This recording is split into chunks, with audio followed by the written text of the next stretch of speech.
जय सिंह को रानी साहब ने इस घर में बुलाया, सही है।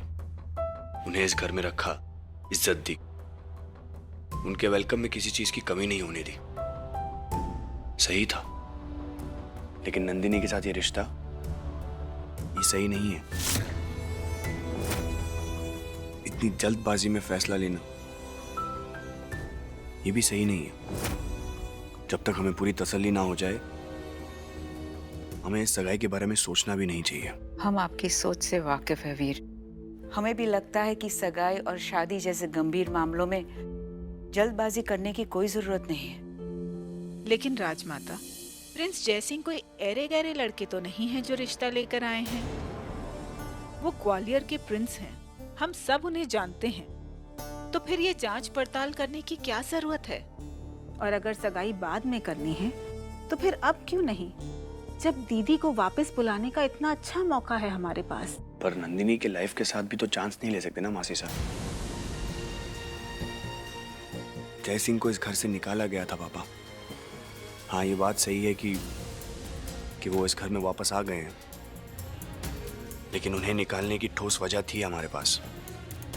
मैं बस पूरी तरह से श्योर होना चाहता हूँ और कुछ नहीं। और दीदी, उनकी फिक्र नहीं है आपको? बहुत है, और मैं जानता हूँ कि रानी साहब को भी इस घर की फिक्र है। वो ज्यादा दिन हमसे दूर नहीं रह पाएंगे। जब उनका गुस्सा ठंडा हो जाएगा तब हम सब मिलकर बात कर सकते हैं, इस चीज का फैसला कर सकते हैं। पापा, क्या कहते हैं आप? ठीक है, हम जय को बुलवा कर उनसे साफ साफ बात कर लेते हैं।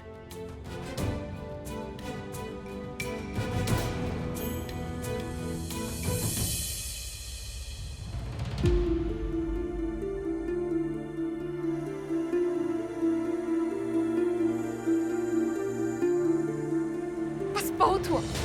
उज्जैन राजा बाबू का पूरा मटका फोड़ कर रख देंगे सबके सामने, चिट्ठा खोल कर रख देंगे। आप ना हमारे साथ चलिए। राजमाता और हुकुम दोनों बहुत अच्छे हैं, वो हमारी बात को सुनेंगे। एक बार सबके सामने सच आ गया ना तो आप देखना, कूल्हे पर लात मारकर घर के बाहर निकालेंगे उनको। अब चलिए हमारे साथ, अभी चलिए। चलिए ना, चलिए हम बात करते हैं, आइए।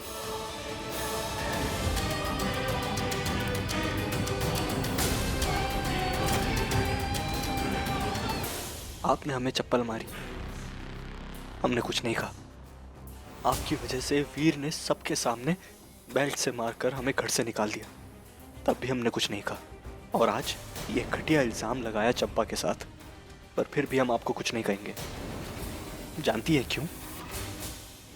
क्योंकि यही संस्कार है ग्वालियर घराने के। आखिरकार ऐसी क्या दुश्मनी है आपकी हमसे, जो इस हद तक बार बार हमारा अपमान करती हैं? क्या नंदिनी से प्यार करने की इतनी बड़ी सजा मिलेगी मुझे?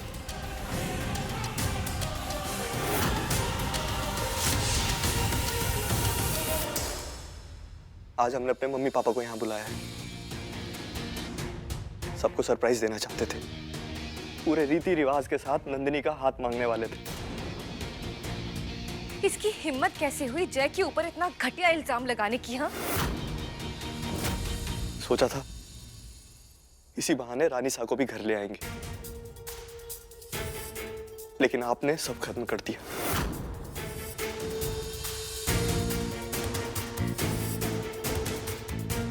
हमारा स्टेटस और हमारी पोजीशन हमें हर जगह रुकने की इजाजत नहीं देती।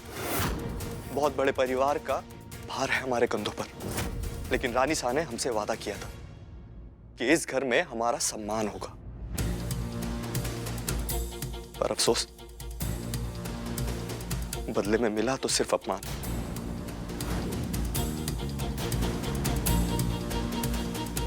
बुलाया रानी साहब ने था, जाएंगे भी उनसे बात करके। अभी उन्हें फोन करके बताते हैं कि उनके पीछे इस घर में हमारे साथ जो हुआ है, उसके बाद हम यहां एक पल भी नहीं रुक सकते।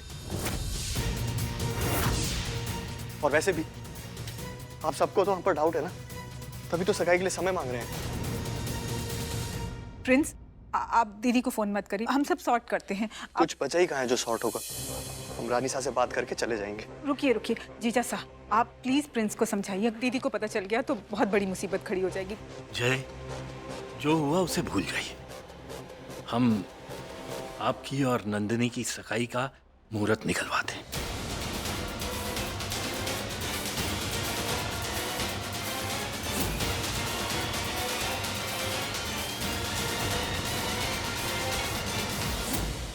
अभी आप जाइए, आराम कीजिए। आगे की बातें हम आराम से करेंगे। जी ठीक है, अब आपकी बात को कैसे टाल सकते हैं? वैसे हमारा मन तो नहीं था यहाँ रुकने का।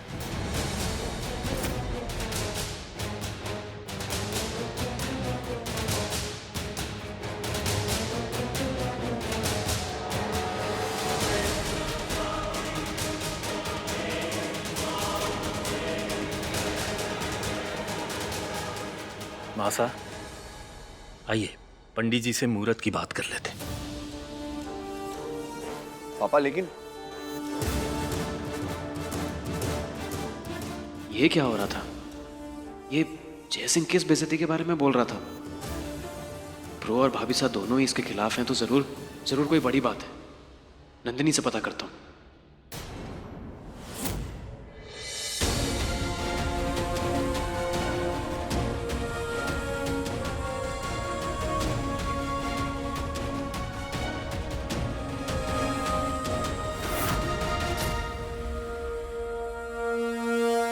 मासा,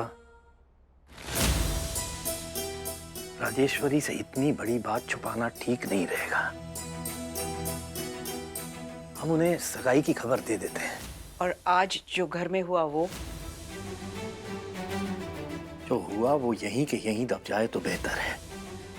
राजेश्वरी के कानों तक अगर ये बात पहुंची तो बहुत बड़ा तमाशा हो जाएगा मासा। रानी ने जय पर जो इल्जाम लगाया है वो कोई छोटी बात नहीं है।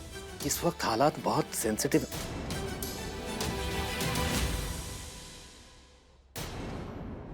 तुम यहाँ? हम जो किए हुकुम, शायद हमारा तरीका गलत था, लेकिन वो करना बहुत ही जरूरी था। इस सब मामलों में हम खुद पर काबू ही नहीं रख पाते। दिल से सोचते हैं और बस कर जाते हैं। आपको जो सजा देना है हमें मंजूर है, बस वो इंग्लिश नंदिनी दीदी का रिश्ता उज्जैन राजा बाबू के साथ मत जोड़िए। ये विनती है आपसे। वो बहुत ही गंदा आदमी है। बस, ये सब फैसले लेने के लिए हम और मासा हैं। तुम्हारी शादी इस घर में हुई जरूर है, लेकिन इस घर के मामलों में दखल अंदाजी करने की तुम्हें कोई जरूरत नहीं है। जाओ यहाँ से। हम एक बहू होने के नाते नहीं कह रहे हैं, एक लड़की होने के नाते आपसे कह रहे हैं कि समझने की कोशिश करिए। ये रिश्ता होने से रोक दीजिए। बस, हमने कहा ना, अब एक शब्द और बोला तो बीच। दिग्विजय, आराम से बात करिए। बहुरानी, आप जाइए, हम आपसे बाद में बात करेंगे। बाकी जो भी फैसले लिए जाएंगे वो नंदिनी और इस घर के लिए सही होंगे। अब बिल्कुल निश्चिंत रहिए।